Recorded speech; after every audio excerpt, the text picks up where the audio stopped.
नमस्कार दोस्तों, क्या आपके जीवन में बार बार धन की कमी आ रही है?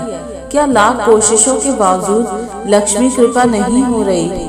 तो हो सकता है कि आपके भाग्य का द्वार सिर्फ एक मंत्र से खुल सकता है।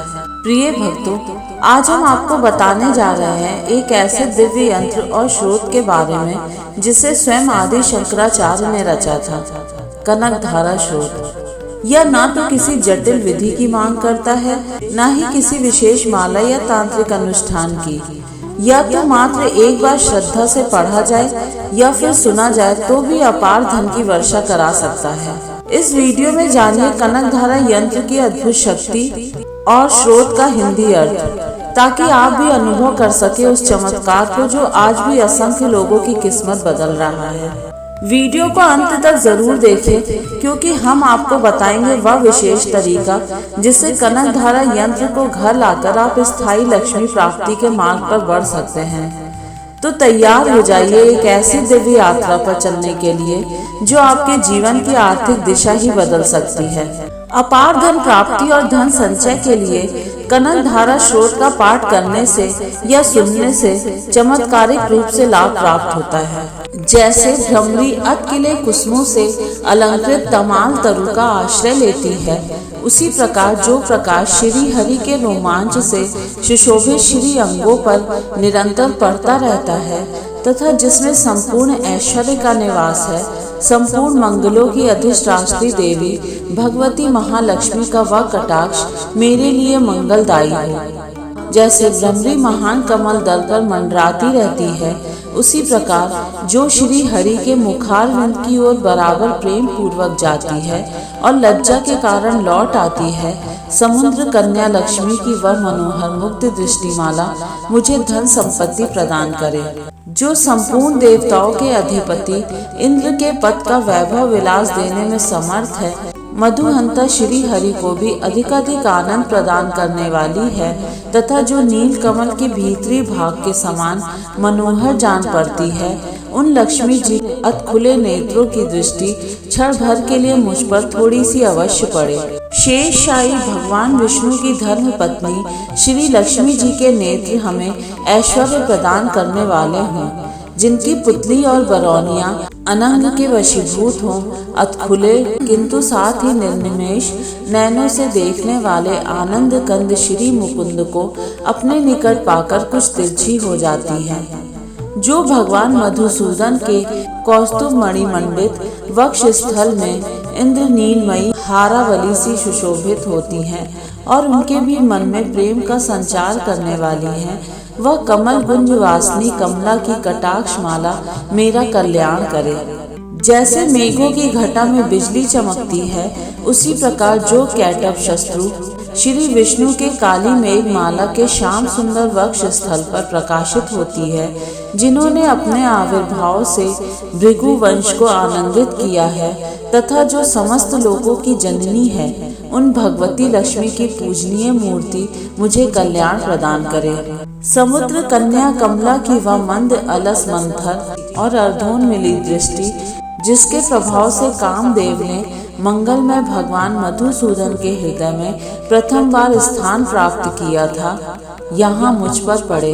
भगवान नारायण की प्रेयसी लक्ष्मी का नेत्र रूपी मेघ दया रूपी अनुकूल पवन से प्रेरित हो, दुष्कर्म रूपी धाम को चिरकाल के लिए दूर हटाकर विषाद रूपी धर्म जन्म ताप से पीड़ित मुझ दीन रूपी चातक पर धन रूपी जल धारा की वृष्टि करे।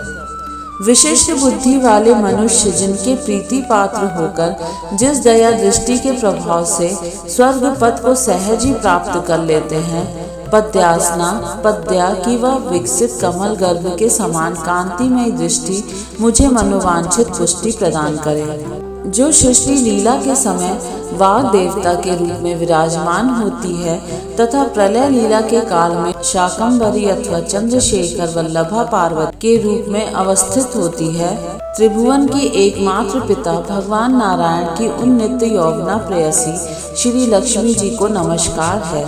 शुभ कर्मों का फल देने वाली श्रुति के रूप में आपको प्रणाम है। रमणीय गुणों की सिंधु रूपा रति के रूप में आपको नमस्कार है। कमल वन में निवास करने वाली शक्ति स्वरूपा लक्ष्मी को नमस्कार है तथा पुष्टि रूपा पुरुषोत्तम प्रिया को नमस्कार है। कमल वदना कमल को नमस्कार है। क्षीर सिंधु सभ्यता श्री देवी को नमस्कार है। चंद्रमा और सुधा की सगी बहन को नमस्कार है। भगवान नारायण की वल्लभा को नमस्कार है। कमल सदृश नेत्रों वाली माननीय माँ, आपके चरणों में किए गए प्रणाम संपत्ति प्रदान करने वाले, संपूर्ण इंद्रियों को आनंद देने वाले, साम्राज्य देने में समर्थ और सारे पापों को हर लेने के लिए सर्वथा उद्यत है। वे सदा मुझे ही अवलंबन दें। आपकी चरण वंदना का शुभ अवसर सदा प्राप्त होता रहे। जिनकी कृपा कटाक्ष के लिए की गई उपासना उपासक के लिए संपूर्ण मनोरथ हो और संपत्तियों का विस्तार करती है, श्री हरि के हृदयेश्वरी उन्हीं आप लक्ष्मी देवी का मैं मन, वाणी और शरीर से भजन करती हूँ। भगवती हरिप्रिया, तुम कमल वन में निवास करने वाली हो। तुम्हारे हाथों में नीला कमल सुशोभित है। तुम अत्यंत उज्जवल वस्त्र, गंध और माला आदि से सुशोभित हो। तुम्हारी झांकी बड़ी मनोरम है। त्रिभुवन का ऐश्वर्य प्रदान करने वाली देवी, मुझ पर प्रसन्न हो जाओ। दिग्गजों और सुवर्ण कलश के मुख से गिराए गए आकाश गंगा के निर्मल एवं मनोहर जल से, जिनके श्री अंगों का अभिषेक संपादित होता है, संपूर्ण लोकों के अधीश्वर भगवान विष्णु की गृहिणी और क्षीर सागर की पुत्री उन जगत जननी लक्ष्मी को मैं प्रातःकाल प्रणाम करती हूँ। कमल नयन केशव की कमनीय कामनी कमले, मैं अकिंचन मनुष्यों में अग्रणी हूँ। अतएव तुम्हारी कृपा का स्वाभाविक पात्र हूँ। तुम उमड़ती हुई करुणा की बाढ़ की तरह तरंगों के समान कटाक्षों द्वारा मेरी ओर देखो। जो मनुष्य इन स्तुतियों द्वारा प्रतिदिन वेद त्रयी स्वरूपा त्रिभुवन जननी भगवती लक्ष्मी की स्तुति करते हैं, वे इस भूतल पर महान गुणवान और अत्यंत सौभाग्यशाली होते हैं तथा विद्वान पुरुष भी उनके मनोभावों को जानने के लिए उत्सुक रहते हैं। दोस्तों, अगर आपको यह वीडियो पसंद आया हो तो इसको लाइक और चैनल को सब्सक्राइब जरूर कर दीजिएगा।